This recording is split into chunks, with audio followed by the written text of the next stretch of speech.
I read an article the other day by Caitlin Johnstone, and its bitter, soul-destroying truth made me cry. It's the realization, if we are truly honest with ourselves, that despite our promises, our hearts are becoming desensitized. Those walking corpses have stolen, massacre by massacre, our gentle hearts that once shook, and collapsed our body as we bore witness.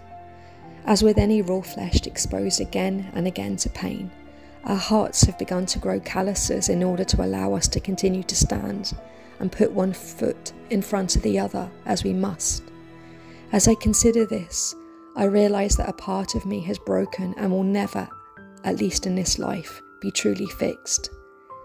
But acknowledging this also causes me to reflect on the zombies responsible, and I begin to feel a different type of sadness as I recognise what was stolen from them in childhood, when it was determined that they would be offered up to the monster with the insatiable thirst for the blood, pain, tears of a rooted people whose land it gobbles up, the Leviathan who mistakenly concluded that through these actions their and theirs future would be secured.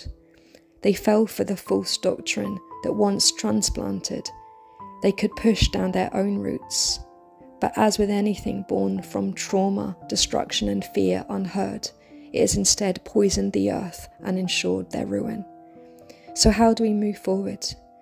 I'm not entirely sure, but what I do know is that rather than allowing the calluses to turn us away and believe that this is the harsh new reality we must accept, we must instead understand their purpose, and that is so we can keep walking the path that between breaths that we must take, we continue to bear witness, we continue to fight and fight harder, and we struggle and we amplify the voices of our fading brothers and sisters. We do not stop. We also hold on to the knowledge that, as the parable tells us, our dear Palestinian brethren, like all indigenous peoples, are also seeds and thus cannot truly be destroyed, only buried for a while to take root and then flower again.